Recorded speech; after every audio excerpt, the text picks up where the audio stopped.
So, ayan, umpisa na natin. Ito po yung breaking news, Ayon po sa Daily Tribune, ayon po sa Daily Tribune ay former Senator Antonio Trillanes files libel libel and cyber libel charge against Attorney Harry Roque and 8 other vloggers who linked him to the alleged sale of Scarborough Shoal to China.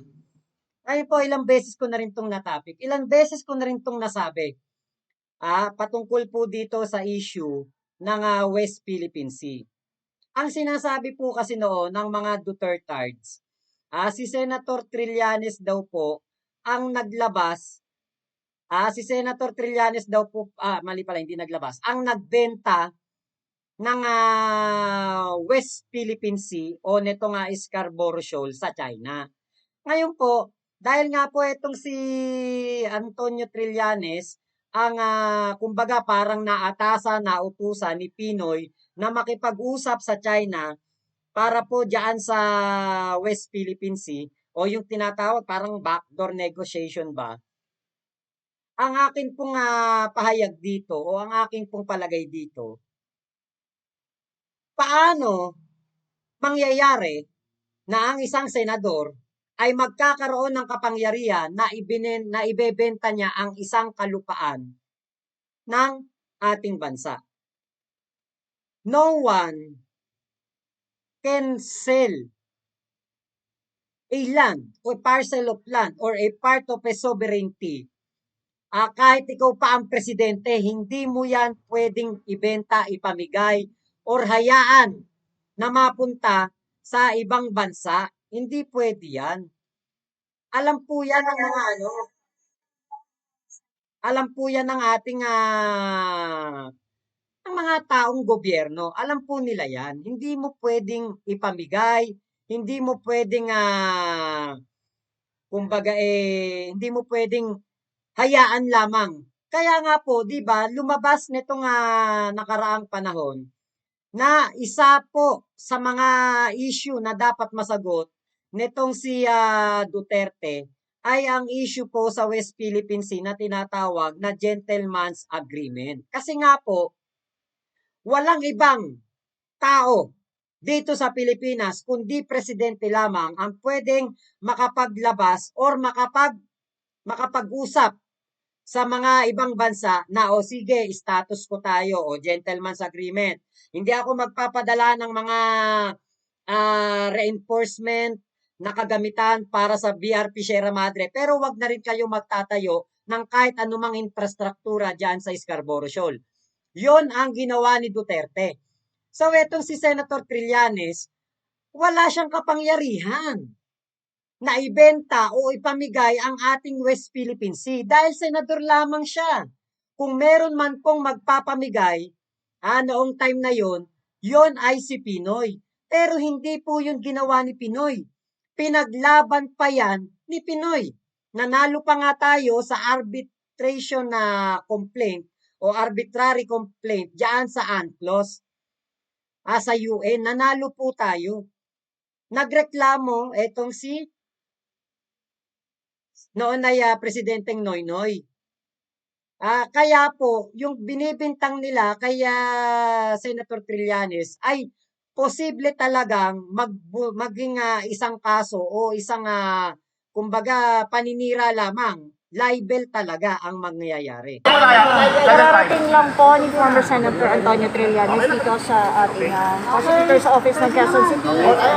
Sir, short interview. May habol po sa inyo sana. Apa. Okay. Okay na kayo? Good afternoon. Ngayong araw po na to ay magpa-file tayo ng libel at cyber libel cases laban kay Harry Roque, ilang reporters ng SMNI at yung vlogger na si Banat Bay at ilang pro-Duterte vloggers at trolls. No? At ito ang ating pushback dun sa kanilang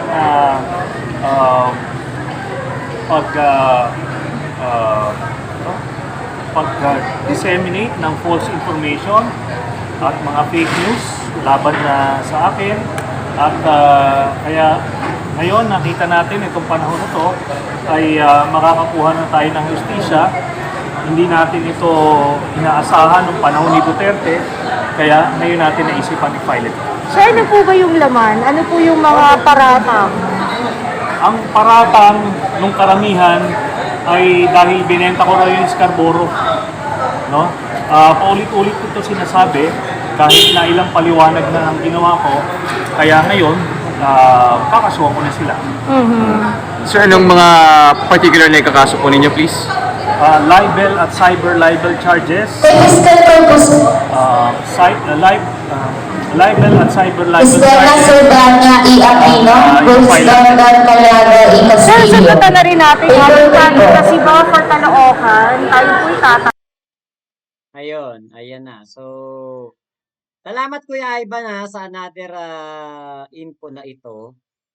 Ayun, medyo maingay na doon kaya pinutol na. Pero cyber libel cases daw, cyber libel at ang mga kinasuhan po, mga pro Duterte trolls at ito nga si Harry Roque. So, dito po ay sinabi nga nitong si Senator Sonny Trillanes nakalagay, ngayong araw na ito tayo po ay nagsampa ng kasong libel at cyber libel sa Quezon City Prosecutor's Office at sa National Bureau of Investigation. Laban kina Attorney Harry Roque, vlogger Banat by mga host ng SMNI at mga pro Duterte trolls na patuloy na nagkakalat ng fake news sa iba't ibang social media platforms laban sa akin. Kasama sa mga troll account na ating sinampahan ng kaso sa NBI ay ang Mr. Real Talker or Lods Chinito with TikTok handles Chinito Real Talker and Chinito Tisoy. 01 Melagin Nastor Evangelista o Catastrophe with X handle Girl Behind This B. Okay, Jolas with X handle ay J. Las Piñas. Michael Gore or Campila Boy with X handle Campilan Boy X Ampaslupang Mandaragat with handle Jan Amasa 2 at X handle Saraol 2028. Mga trolls.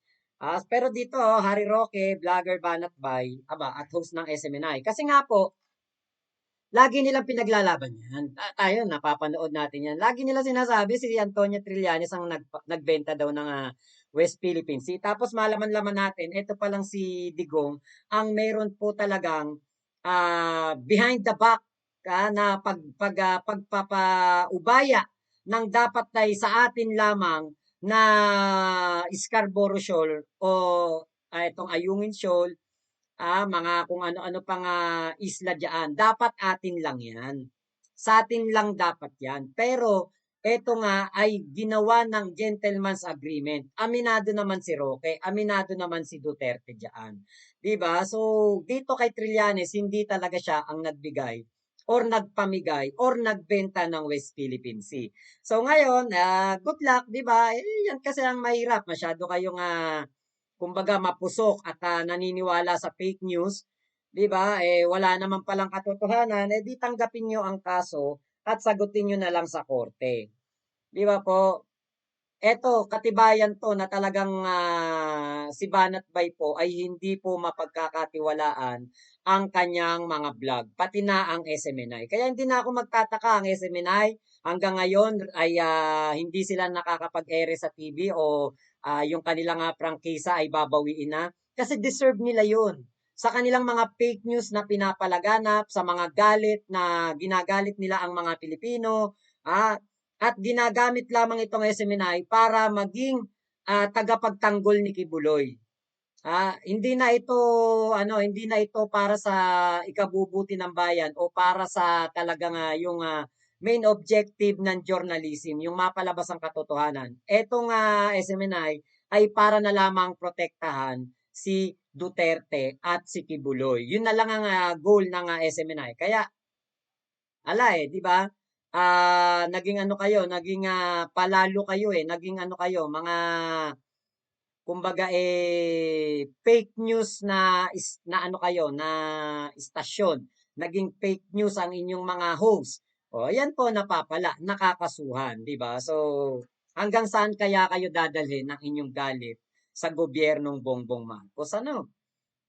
tama lang naman ginagawa ng ating Pangulo, pero galit na galit kayo sa Pangulo, yan ang napapala ninyo. Kaso, 'di ba? So, buti nga sa inyo.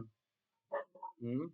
So, salamat Kuya Ivan sa breaking news na ito, sa napakagandang balita na ito dahil po malilinis na ni Senator Antonio Trillanes ang kanyang kumbaga pangalan. Kasi ito, tatanungin lang naman diyan. Oh, sabi niyo binenta ni Trillanes yung West Philippine Sea. Oh, sabi, binenta naman niya talaga eh. Oh, sige nga, maglabas kayo ng ebidensya. Hindi, sabi ni ganito sabi ni ganyan, binenta daw ni Trillanes eh. Wala silang ebidensya, di ba? Hindi katulad dito, kaya Digong na gentleman's agreement, mismong si Digong ang umamin na merong status quo, di ba? Ay, nako talaga. Napakagandang balita na ito. Oh, mga BBM supporter, magingay! Di ba? Mga Duterte, supporter, iyak. Mga Digongyo supporter, iyak kayo. O hakbang ng mautog pa. Soon, may hakbang ng mautog na naman yan. Tapos sasabihin nila, ginigipit kami ni Trillanes. Ay, naku talaga. Salamat po sa pagsama nyo dito sa aking vlog na ito. Ako po ay magpapaalam na muna sa inyo. Ako po ay magtatapos na ng ating vlog. Thank you po. Maraming salamat. Momo chup chup, love you, love you. God bless us all. Pilipinas. God first.